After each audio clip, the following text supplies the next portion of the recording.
Pada tahun ketiga pernikahannya, Rania masih sering terbangun di pagi hari dengan kebiasaan lama. Menyiapkan 2 cangkir teh hangat di meja makan, meski kini hanya 1 yang diminum. Rania menatap meja makan kosong, lalu berbisik lirih. "Kenapa aku masih menyiapkan milikmu, padahal kamu sudah memilih pergi?"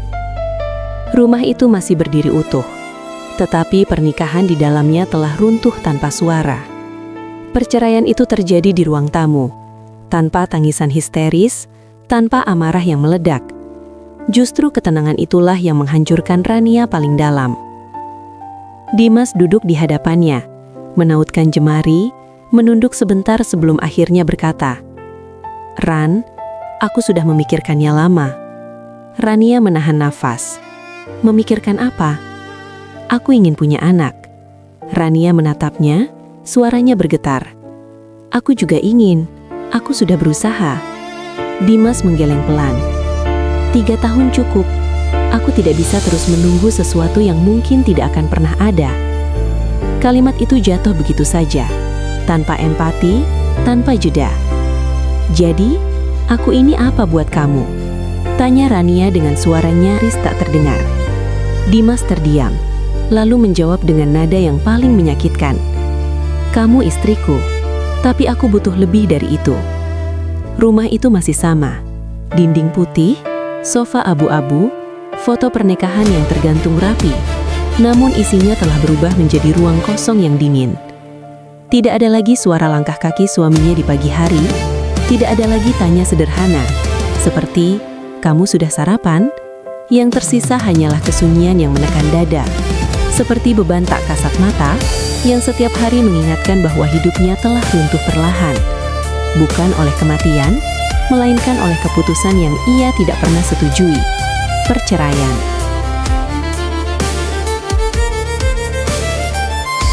Perceraian itu datang tanpa teriakan, tanpa meja dibanting, tanpa kata-kata kasar. Justru itulah yang membuatnya paling menyakitkan. Tidak ada ruang untuk penjelasan medis, tidak ada waktu untuk menunggu keajaiban. Tidak ada empati atas luka yang ia rasakan sebagai perempuan yang setiap bulan berharap dan setiap bulan pula dikecewakan oleh tubuhnya sendiri.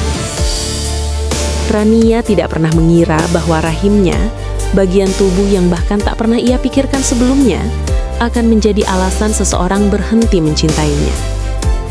Setiap tes kehamilan yang negatif terasa seperti penghakiman.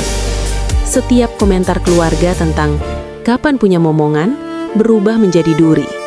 Dan setiap tatapan kasihan yang ia terima setelah perceraian terasa lebih menyakitkan daripada tatapan menghina. Seolah-olah dunia sepakat menyalahkannya atas kegagalan yang bahkan ilmu kedokteran pun belum bisa jelaskan sepenuhnya. Setelah Dimas pergi, Rania mencoba bertahan dengan cara yang paling sederhana. Bangun pagi, bekerja, pulang, makan, tidur. Rutinitas menjadi satu-satunya jangkar agar ia tidak tenggelam. Namun di balik rutinitas itu, ada tangisan yang tak pernah benar-benar berhenti. Ia menangis di kamar mandi agar tak ada yang mendengar. Ia menangis di dalam mobil sebelum turun ke kantor. Ia menangis saat melihat anak kecil di taman, saat mendengar suara bayi tertawa, saat melihat perempuan hamil berjalan pelan sambil mengelus perutnya. Semua itu seperti pisau kecil yang menusuk berulang kali, perlahan, tanpa jeda. Ibunya sering menelpon, berusaha menghibur dengan kata-kata yang baik namun terasa kosong. "Kamu harus kuat, Nak." Rania menjawab lirih. "Aku capek disuruh kuat, Bu. Aku cuma ingin dimengerti." Ibunya terdiam di seberang sana, tak tahu harus berkata apa. Mungkin ini jalan Tuhan. Rania tahu niat itu baik, tapi ia belum siap menerima makna apapun. Baginya Tuhan terasa jauh, seperti seseorang yang melihat dari kejauhan tanpa turun tangan. Ia berdoa, tapi doanya hampa. Ia memohon, tapi tak ada jawaban. Yang ada hanya pertanyaan yang berputar-putar di kepalanya. Jika cinta bisa pergi hanya karena aku tidak bisa hamil, lalu apa nilai diriku sebagai perempuan? Hari-hari berikutnya menjadi lebih berat ketika ia harus menghadapi stigma.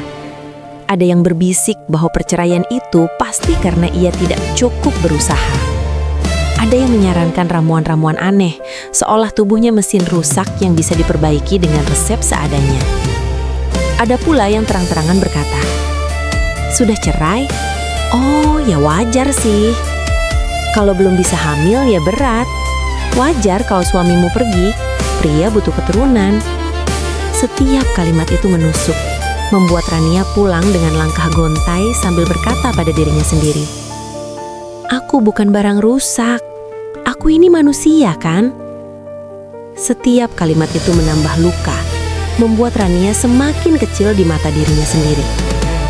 Ia mulai menghindari pertemuan keluarga, menolak undangan teman, dan memilih menyendiri karena dunia terasa terlalu bising untuk hatinya yang remuk.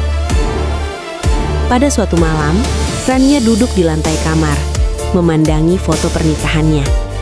Ia mengingat hari itu dengan jelas, gaun putih, senyum bahagia, janji setia yang diucapkan dengan mata berbinar. Ia bertanya pada dirinya sendiri, di mana letak kesalahan? Apakah cinta memang bersyarat sejak awal? Atau ia hanya terlalu naif percaya bahwa pernikahan adalah tempat aman tanpa syarat apapun? Tangannya gemetar saat ia menurunkan foto itu dari dinding. Bukan karena ia membenci kenangan itu, melainkan karena ia tidak lagi sanggup hidup di bawah bayangannya.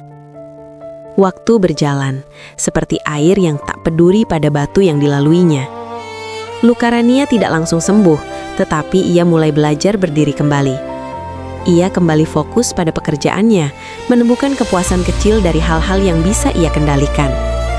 Ia mulai menulis diari, menumpahkan semua kemarahan, kesedihan, dan pertanyaan yang tak terjawab. Di halaman-halaman itu, ia mengakui hal yang selama ini ia pendam. Ia marah, bukan hanya pada Dimas, tapi juga pada dirinya sendiri, dan bahkan pada Tuhan. Pengakuan itu terasa seperti membuka simpul yang selama ini mencekik nafasnya.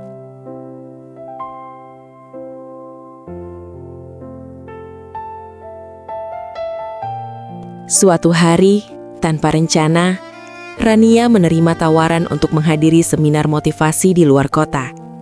Ia hampir menolak, tapi ada dorongan kecil dalam dirinya yang berkata bahwa ia butuh udara baru. Di kota itu, jauh dari rutinitas dan tatapan orang-orang yang mengenalnya, ia merasa sedikit lebih ringan. Ia bisa menjadi dirinya sendiri tanpa label janda yang tidak bisa punya anak. Disitulah ia bertemu dengan Arman. Pertemuan mereka tidak dramatis, tidak ada tabrakan, tidak ada dialog klise. Arman hanya duduk di kursi sebelahnya, meminjamkan pulpen, dan tersenyum sopan. "Terima kasih," kata Rania singkat. "Sama-sama," jawab Arman sambil tersenyum ringan, tanpa tatapan berlebihan. Percakapan mereka mengalir perlahan. "Kamu sering ikut acara seperti ini?" tanya Arman. "Tidak, aku hanya ingin mencoba bernapas di tempat baru," jawab Rania jujur. Arman mengangguk. "Aku juga. Kadang kita butuh jarak untuk menyadari bahwa kita belum benar-benar kalah." Kalimat itu menempel di hati Rania. Senyum itu sederhana, tanpa rasa ingin tahu yang berlebihan. Yang membuat Rania nyaman adalah caranya mendengarkan. Ketika mereka berbincang di sela-sela acara, Arman tidak bertanya tentang masa lalunya dengan nada menghakimi. Ia tidak menanyakan hal-hal yang membuat Rania harus menjelaskan luka. Ia hanya berbagi cerita tentang pekerjaannya, tentang kegagalannya, tentang hidup yang ternyata tidak selalu sesuai rencana. Hubungan mereka berkembang perlahan, tanpa janji besar. Rania sempat menjaga jarak, takut berharap. Ia telah belajar dengan cara yang paling menyakitkan, bahwa harapan bisa menjadi senjata paling mematikan. Namun Arman berbeda. Ia sabar, konsisten, dan tidak pernah memaksa. Ketika Rania akhirnya memberanikan diri bercerita tentang perceraian dan alasan di baliknya, ia menahan napas, menunggu reaksi yang selama ini ia kenal. Kasihan, simpati berlebihan, atau jarak yang tiba-tiba. Namun Arman hanya berkata, "Kamu bukan rahimmu, kamu manusia utuh dengan nilai yang tidak bisa ditentukan oleh satu hal." Hubungan mereka tumbuh pelan, hingga suatu malam, Rania akhirnya membuka luka yang selama ini ia sembunyikan. "Aku pernah menikah," katanya dengan suara gemetar. Arman mendengarkan. Aku diceraikan karena aku tidak bisa hamil. Rania menunduk, menunggu reaksi. Arman berkata pelan, kamu tidak rusak. Rania menatapnya, air mata jatuh. Kamu tidak kasihan padaku. Aku menghormatimu. Itu beda. Untuk pertama kalinya, Rania menangis tanpa rasa malu.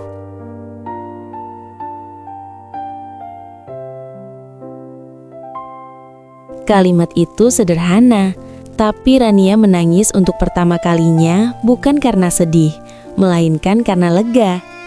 Ia merasa dilihat, bukan dinilai, diterima, bukan diukur. Hubungan mereka tumbuh di atas kejujuran dan luka yang diakui, bukan disembunyikan. Arman tidak menjanjikan bahwa segalanya akan mudah. Ia hanya berjanji untuk hadir, apapun yang terjadi. Dan bagi Rania, itu sudah lebih dari cukup. Ketika Arman melamarnya, Rania ragu.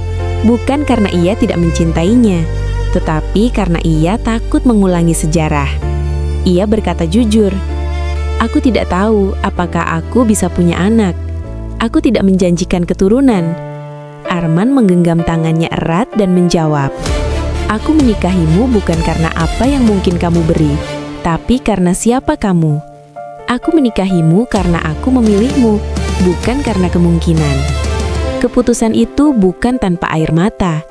Rania menangis dalam pelukan Arman, bukan karena takut, melainkan karena untuk pertama kalinya, ia merasa aman untuk jujur sepenuhnya. Pernikahan mereka sederhana, tanpa kemewahan. Tidak ada tuntutan, tidak ada tekanan.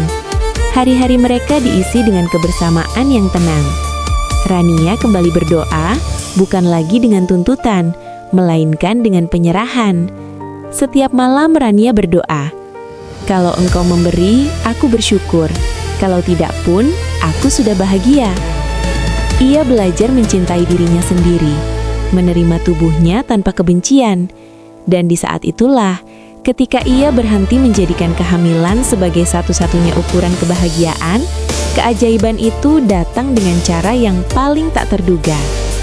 Suatu pagi, Rania menatap 2 garis di alat tes kehamilan dengan tangan gemetar. Ia tidak langsung bersorak. Ia duduk, menangis, tertawa, dan berdoa dalam diam. Ketika ia memberitahu Arman, pria itu memeluknya erat, seolah takut ia menghilang. Rania memandangi alat tes kehamilan, tangannya gemetar. Arman? Iya? Ada 2 garis. Arman terdiam, lalu memeluknya erat tanpa kata. Tangis mereka menyatu dalam syukur. Tidak ada kata-kata berlebihan, hanya rasa syukur yang meluap tanpa suara. Kehamilan itu tidak menghapus luka masa lalu, tetapi ia memberinya makna baru, bahwa penderitaan bukan akhir cerita, melainkan jalan panjang menuju versi diri yang lebih kuat.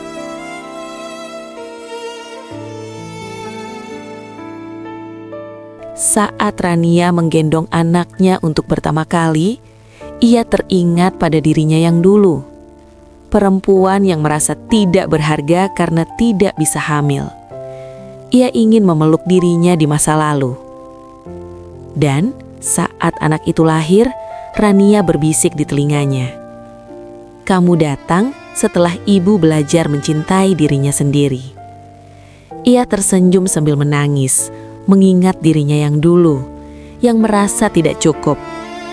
Kini ia tahu, ia tidak pernah gagal. Ia hanya berada di cerita yang salah, sebelum akhirnya menemukan akhir yang tepat. Kamu cukup, kamu selalu cukup. Air mata kembali mengalir, bukan karena sedih, melainkan karena ia akhirnya mengerti. Hidup tidak selalu adil, tetapi ia selalu memberi kesempatan kedua bagi mereka yang bertahan. Cerita Rania bukan tentang balas dendam, bukan tentang membuktikan siapa yang salah. Ini tentang seorang perempuan yang hancur, bangkit, dan menemukan cinta yang tidak bersyarat. Tentang bagaimana kehilangan bisa membuka jalan bagi sesuatu yang lebih tulus. dan tentang bagaimana harapan, meski sempat mati, ternyata hanya tertidur, menunggu waktu yang tepat untuk terbangun.